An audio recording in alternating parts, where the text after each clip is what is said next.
ఇప్పుడు భాస్వరం గారు అసలు తెలుగులో గోరాశాస్త్రి గారి సంపాదకీయాన్ని గురించి చెప్తారు.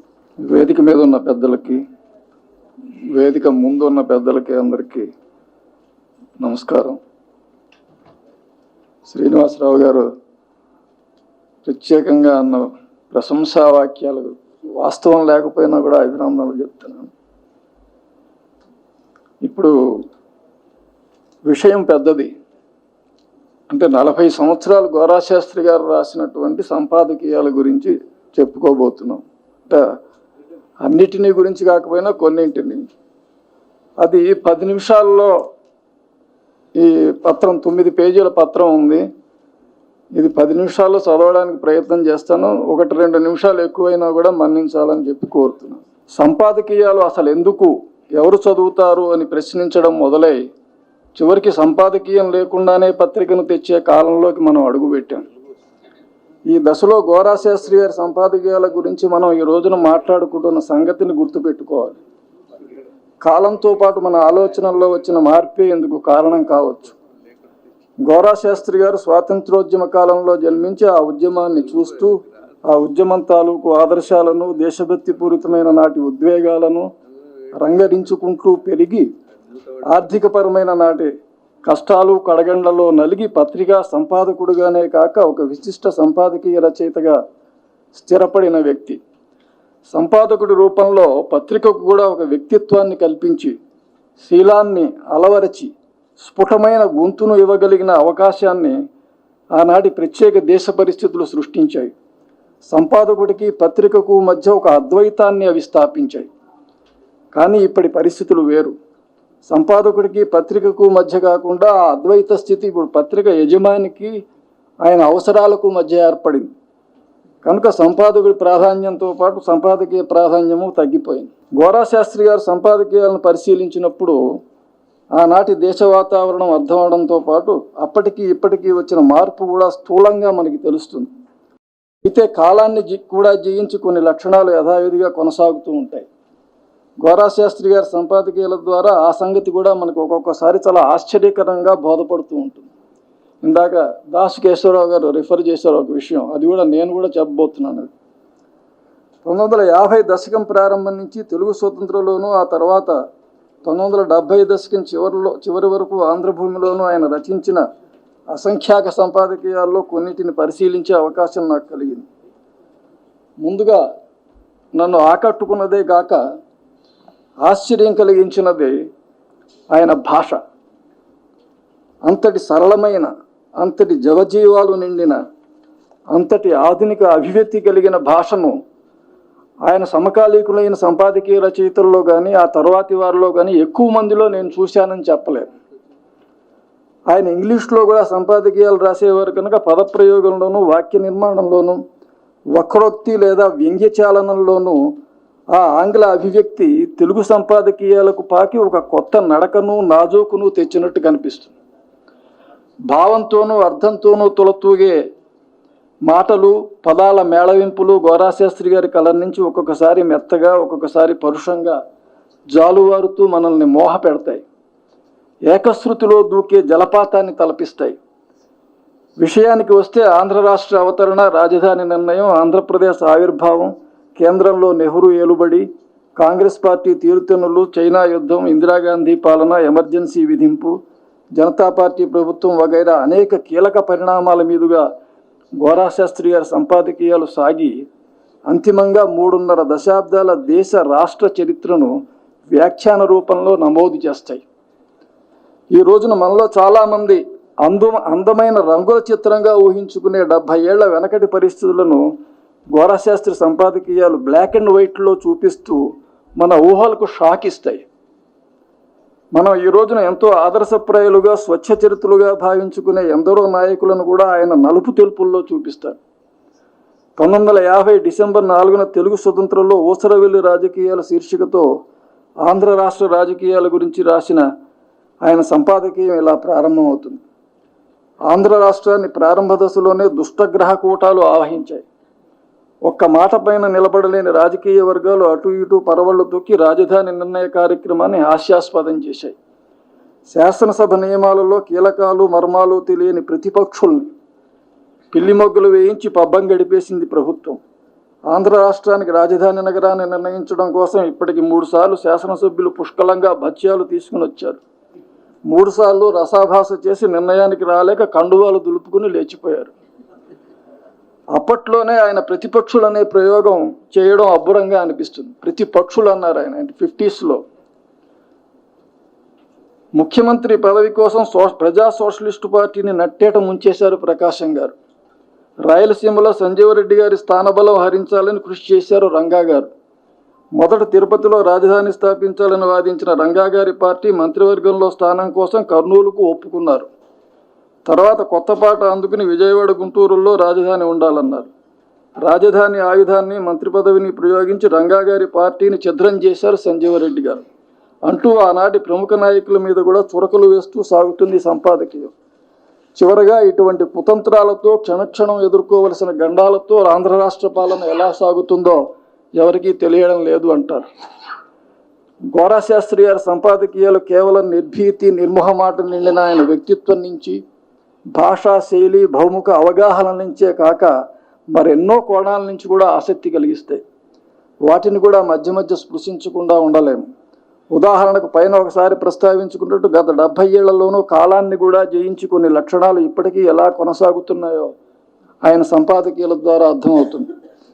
ఆంధ్ర రాష్ట్ర ప్రభుత్వంలో మంత్రిగా ఉన్న కల్లూరి చంద్రమౌళి సెకండరీ పాఠశాలల్లో సంస్కృతాన్ని నిర్బంధ పఠనీయ భాషగా చేయాలని సంకల్పించడాన్ని ఆయన వివిధ కోణాల నుంచి చర్చిస్తూ, ఆక్షేపిస్తూ 1955 జూలై 8న తెలుగు స్వతంత్రంలో సంపాదకీయం రాశారు. అది ఇలా ప్రారంభం అవుతుంది.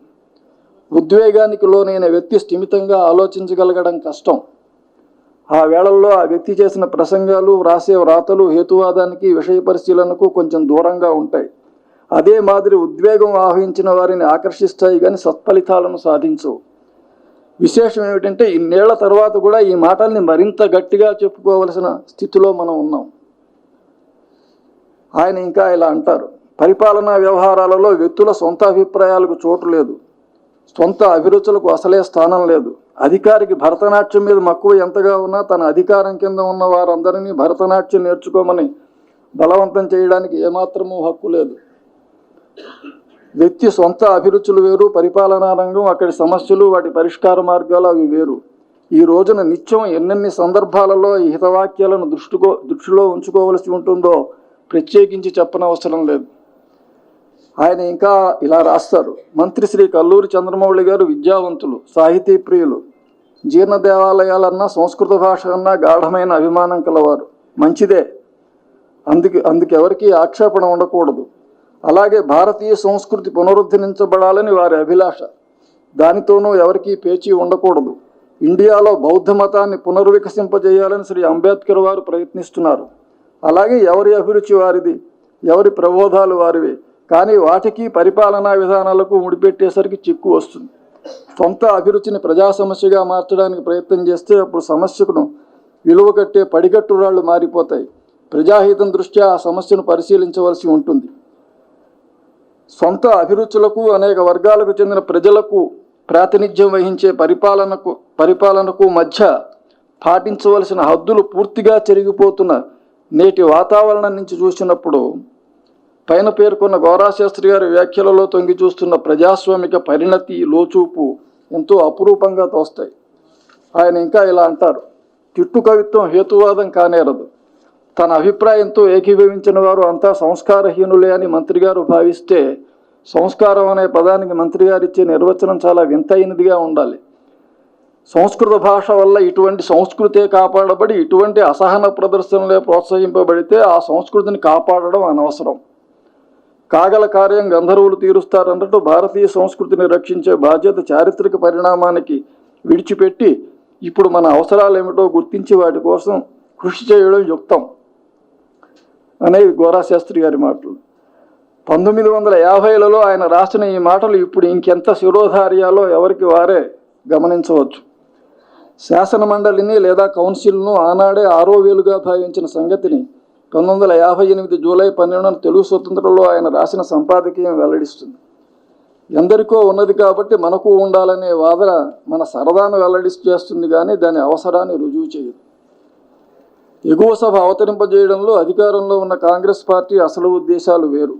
తమ చేతుల్లో ఉన్న పొలిటికల్ ప్యాటర్నేజ్ దానివల్ల ద్విగుణీకృతం అవుతుంది. అది ముఖ్య కారణం. ప్రతిపక్షాల పరంగా చూసినా తమకు సదుపాయకరమే కనుక వాళ్ళు కూడా ఆంతర్యంలో కాంగ్రెస్ పార్టీ అభిష్టంతో ఏకీభవించారు అనేవి గోరాశాస్త్రి గారి మాటలు. ఇదే సంపాదకీయంలో మరో చోట నేడు మనకున్నది ప్రజాస్వామ్యం కాదు, పార్టీ నిరంకుశత్వం. అసెంబ్లీలో కాంగ్రెస్ పార్టీకి బ్రూట్ మెజారిటీ ఉన్నది, అలాగే కౌన్సిల్లోనూ ఉండబోతున్నది అంటారు. నేడు సైతం దేశంలో ఎన్నో చోట్ల ఈ అభిప్రాయపు ప్రతిధ్వనులు వినిపిస్తూనే ఉన్నాయి. విచిత్రాన్ని విషాదాన్ని కూడా నింపే మరో చేదు నిజం ఏమిటంటే వ్యవసాయ రంగంలో 1958లో ఉన్న పరిస్థితి నేడు 2019లోనూ ఉండడం. బైరాగి చిట్కాలు అనే శీర్షికతో 58 ఆగస్టు 23 తెలుగు స్వతంత్రంలో రాసిన సంపాదకీయంలో ఆయన ఇలా అంటారు: విసుగు చెందని విక్రమార్కుని కథలో వల్ల ఇండియాలో తిండి కరువు ఒక అనంతమైన బాధ, తరగని సమస్య. అతి ముఖ్యమైన ఈ సమస్యను పరిష్కరించడం ఎలాగో అధికారంలో ఉన్నవారికి అంతు చిక్కడం లేదు. 10 సెంట్ల భూమిలో 10 బస్తాలు పండించిన కృషి పండితులకు బహుమతులు ఇచ్చి దుశ్శాలువలు కప్పుతూనే ఉన్నారు, కానీ ఏం లాభం లేకుండా ఉన్నది. 2 మంచి వానలు పడి 2 గింజలు అదనంగా పండితే పృథివీ సస్యశాలిని అని మురిసిపోతున్నాం. వరుసగా 2 ఏళ్ల పాటు వాన చినుకులు లేకపోతే అన్నమో రామచంద్ర అని అంగలారుస్తున్నాం. అంతా వరుణదేవుడి దయ. మరి చప్పన్నారు ప్రాజెక్టుల మీద, ఎరువుల కార్ఖానాల మీద ఖర్చు పెట్టిన ఎన్ని కోట్ల రూపాయలు ఏ దెయ్యం మింగేసినట్లు? 1948లో ఏ పరిస్థితిలో ఉన్నామో 58లోనూ ఇంచుమించు అక్కడే ఉన్నామన్నమాట.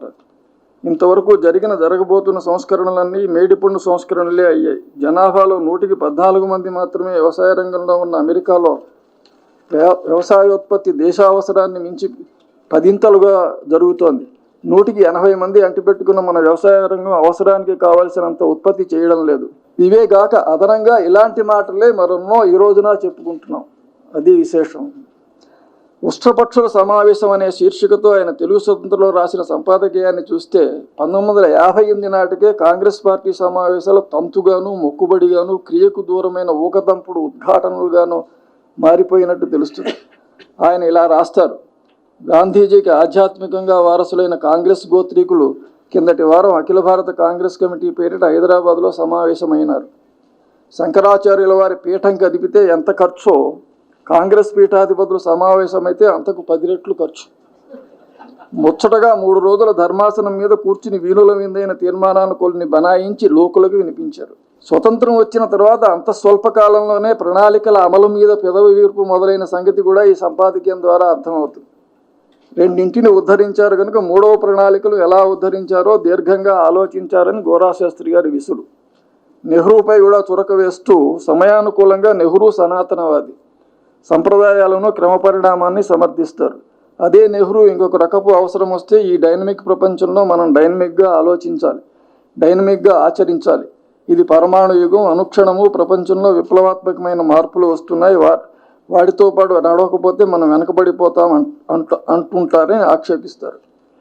విమర్శలపై నెహ్రూ అసహనాన్ని ఎత్తి చూపుతూ ఈ ప్రజాస్వామిక భారతదేశంలో ప్రజాస్వామ్యప్రియుడైన నెహ్రూ హయాంలో ఆయనతో అభిప్రాయ భేదానికి తావులేదు. సంస్థలోని వ్యక్తులలోని దౌర్బల్యాలను బాహాటంగా అంగీకరించి తొలగించడానికి బదులు నెహ్రూ గారు అడుగడుగునా వాటికి గొడుగు బట్టి రక్షణ కల్పించడం దేశానికి మరింత దురదృష్టకరం అంటారు.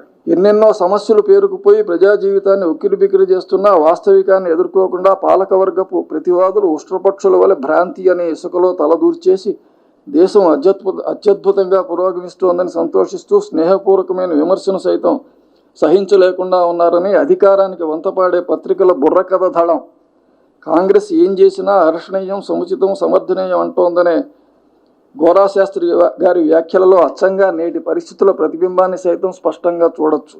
నటులు మారారు కానీ నటన అదే. రాజాజీ మీద కూడా ఆయన ఎలాంటి చురికలే సంధించడం కనిపిస్తుంది. ప్రజాస్వామ్యం పదవీ వ్యామోహం అనే శీర్షికతో 1958 డిసెంబర్ 13 తెలుగు స్వతంత్రంలో సంపాదకీయం రాస్తూ కాంగ్రెస్ నాయకుల వింత మనస్తత్వానికి రాజాజీ సరియైన ప్రతినిధి. సందర్భాన్ని బట్టి ఆయన విప్లవవాది లేదా సనాతనిస్టు లేదా మద్రాసు ముఖ్యమంత్రిగా ఉంటే భూస్వామ్య సంస్కరణలకు అనుకూలుడు. ప్రస్తుతం భూస్వామ్య సంస్కరణలకు పూర్తి వ్యతిరేకి. తాను పదవిలో ఉంటేనే ప్రభుత్వం చేస్తున్నదంతా రైటు, తనకు పదవి లేదు, అందరూ చేస్తున్నది తప్పు అని వాత పెడతారు. 1958 జూన్ 28 తెలుగు స్వతంత్ర సంచికలో ఏకంగా కట్టుకథల రాజాజీ అనే శీర్షికతో ఒక సంపాదకీయం రాశారు. గడిచిన 30 ఏళ్ల పాటు దేశంలో చరిత్రాత్మకమైన పాత్ర నిర్వహించి ఇప్పుడు విధిలేక కోర్ట్స్ విశ్రాంతి తీసుకుంటున్న రాజాజీ ఆ విశ్రాంతిలో అవిశ్రాంతం కొన్ని ఉద్యమాలు లేవదీసి కేవలం తన ఒక్కడి కలం మీదుగా నడిపిస్తూ కాగితం మీద భూగోళ పటాన్ని దద్దరిల్లా చేస్తున్నారంటారు. నేడు విశ్వశాంతి కోసం పరితపించే ఈ రాజర్షి ఆంధ్రుల పట్ల, ప్రత్యేక ఆంధ్ర రాష్ట్రం పట్ల సహనభావాన్ని ఇంతవరకు పోయారట. ఇది గోరా శాస్త్రి గారి వ్యాఖ్య. 1952లో కమ్యూనిస్టు నా ప్రథమ శత్రువులోని మద్రాసు నుంచి మాస్కో దాకా వినపడేటట్లు అరిచిన ఆయన అంటే రాజాజీ ఇప్పుడు కమ్యూనిస్టు రష్యాకు, నంబూద్రిపాద్ సద్గుణ సంపత్తికి హారతి పడుతున్నారు. 1959 అక్టోబర్ 3న నాస్తికులు కడుతున్న దేవాలయం అనే శీర్షికతో తెలుగు స్వతంత్రంలో రాసిన సంపాదకీయంలో ఎన్జి రంగా గురించి రాస్తూ ఏ పార్టీలోనైనా తన పైన ఇంకో నాయకుడు అంటూ ఉండడం రంగా గారికి సహించలేని బాధ. ఆంధ్రదేశంలో ఆయనదొక ట్రావెలింగ్ సర్కస్. పార్టీ తర్వాత పార్టీ అలా మారుస్తూ ఉంటారు ఆయనకు అదొక నిష్కామ కర్మ. ఆ అన్వేషణ ఇంకా ముగియలేదు అంటారు. రైతు కూలీ పార్టీ రంగాగా ప్రఖ్యాతి చెందిన ఆయన దృష్టిలో రైతులంటే శ్రీ బెజవాడ రామచంద్రారెడ్డి వంటి సామాన్య కోట్స్, సామాన్య రైతులు, కూలీలంటే శ్రీ ఏడి షరాఫ్, మిను మసానీ వంటి కష్టజీవులు అని ఎత్తిపొడుస్తారు. ఆకాశవాణి వంటి సంస్కృత శబ్దాలకు అభ్యంతరం చెబుతున్న ద్రవిడ మున్నేట్ర గజగం తీరు హాస్యాస్పదంగా కనిపించవచ్చని ఆయన ఒక సంపాదకీయంలో అంటూనే మున్సిపల్ ఎన్నికలలో తమిళనాడు అంతటా ద్రవిడ మున్నేట్ర గజగం సాధించిన ఘన విజయాలు మాత్రం హాస్యాస్పదంగా లేవంటారు. కజగం ఉద్యమానికి తమిళనాడులో ఎంత బలం ఉన్నదో తెలుసుకోదలుచుకున్న వారికి మొన్నటి మున్సిపల్ ఎన్నికలు చాలకపోతే శ్రీరంగ దేవాలయం కాలిపోవడం, ఎంఆర్ రాధ ప్రదర్శించే వితండ రామాయణాన్ని లక్షలాది ప్రజలు ఆదరించడం మొదలైనవి కూడా చాలకపోతే వారికి సత్యాన్ని తెలుసుకోవడం ఇష్టం లేదన్నమాట అని ఆయన వ్యాఖ్యానించడంలో తనదైన వాక్య నిర్మాణ శైలే కాక భవిష్యత్తును అంచనా వేయగల రాజకీయ దార్శనికతను కూడా చూడొచ్చు. 58లో రాసిన మాటలవి ద్రవిడ మున్నేట్ర గజగం. ఆ తర్వాత అనతి కాలంలోనే డిఎంకే రూలింగ్ పార్టీ అయింది. సంస్కృత శబ్దాలను సహించలేక చెవులు మూసుకునే కజగం తమిళులను విష్ణు కీర్తన చెవిన పడకుండా చెవులకు గంటలు కట్టుకున్న పురాణాల్లోని ఘంటాసురుడితో ఆయన పోలుస్తారు.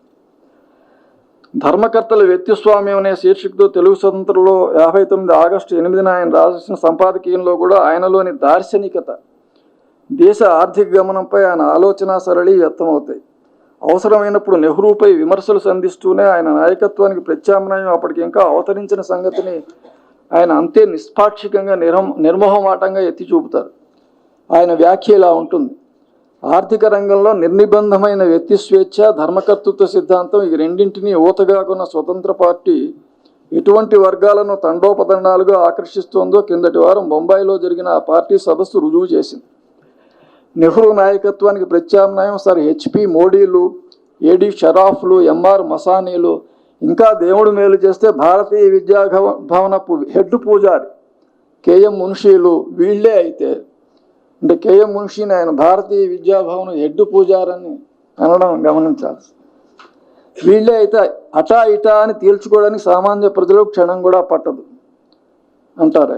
ఆ పైన ఈ రుద్రాక్ష పిల్లులు ఇంకా అట్టహాసం చేస్తే జనసామాన్యానికి మరింత తిక్కరేగి నెహ్రూలు, పంతులు, కృష్ణమేనలను కూడా చాలరనుకుని అజయ్ ఘోష్లు, సుందరయ్యలు, నంబూతిరిపాదులు ఉన్న చోటికి పరిగెత్తచ్చు అంటారు.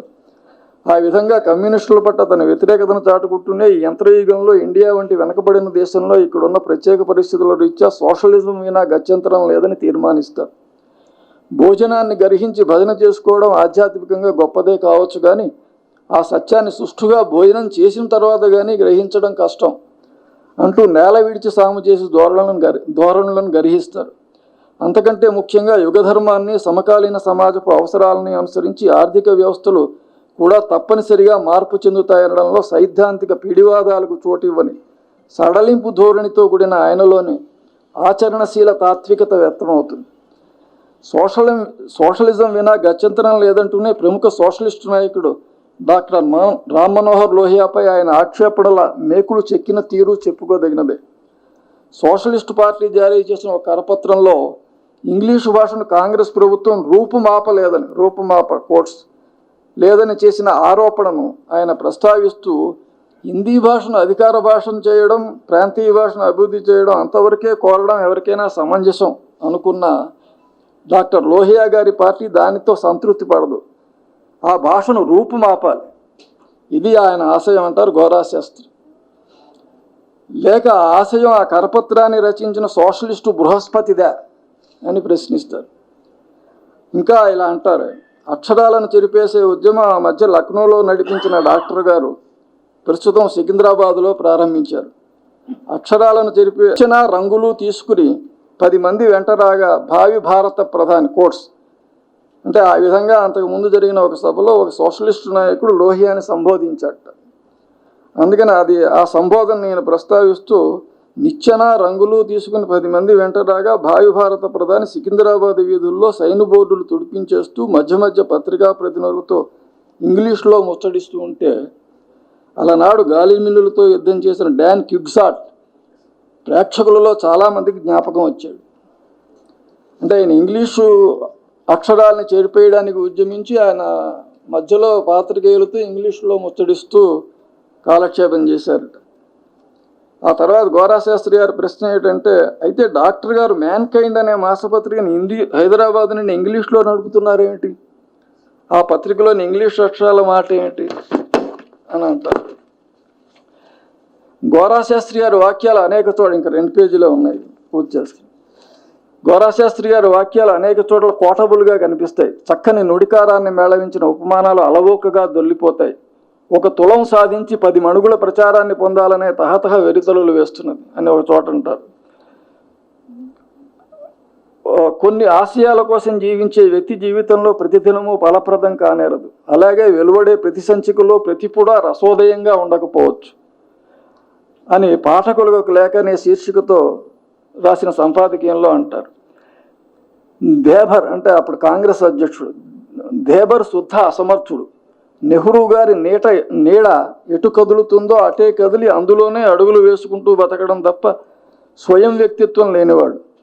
ఆయన హయాంలో కాంగ్రెస్ తెలుగు మాస్టారి థర్డ్ ఫారం క్లాసులో ఉంది అనేది ఆయన చమత్కరించారు. మనకు అడుగుమెట్టున జాగరితమైన ప్రజానీకం ఉన్నది.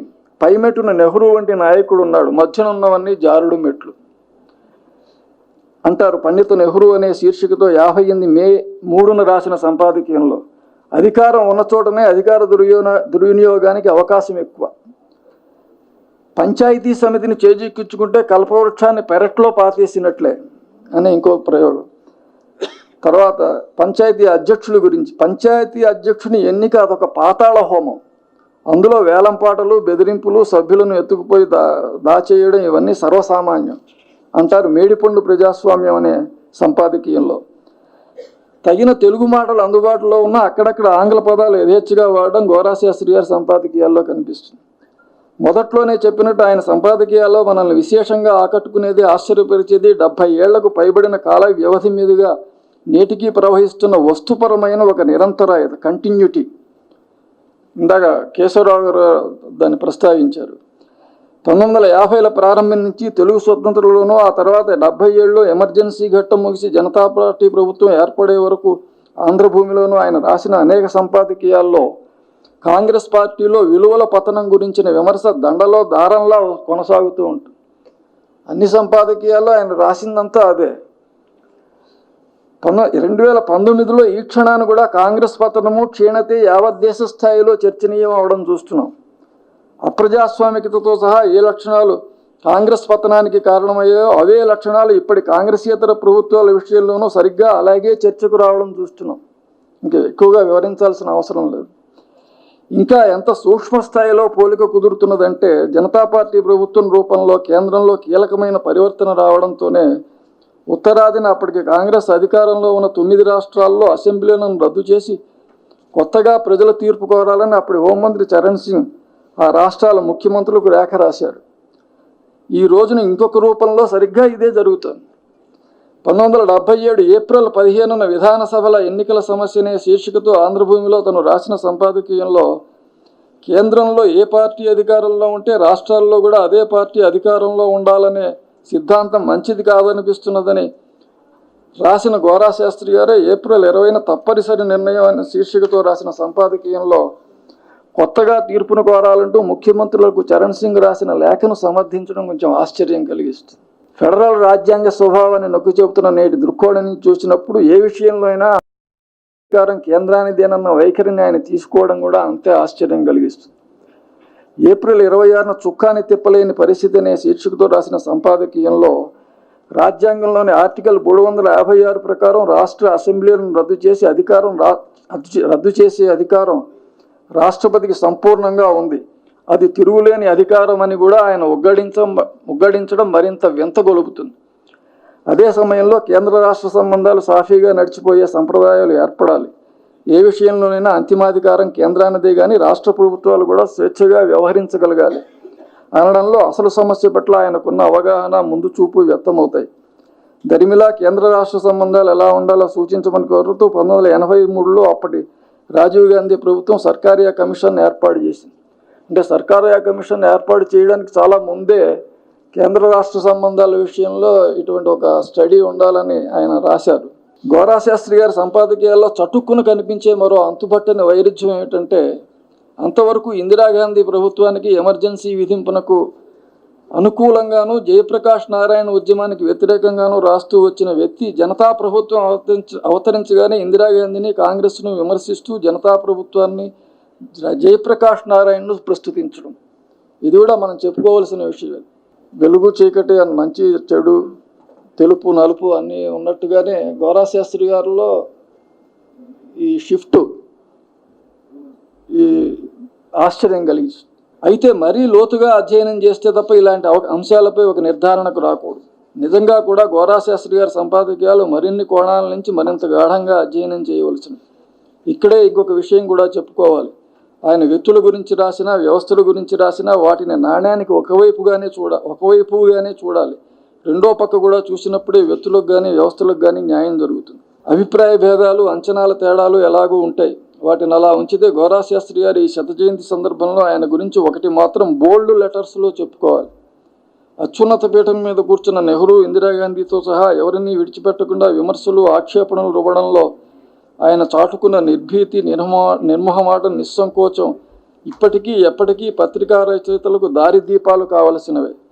దేశంలో అనేక చోట్ల పాలకపక్షాలతో పాటు పాలనా సంస్కృతిలోనూ కీలకమైన మార్పులు వస్తున్న నేటి కాలంలో ప్రత్యేకించి గోరా శాస్త్రి గారి నుంచి స్ఫూర్తిని పొందడం ఎంతైనా అవసరం.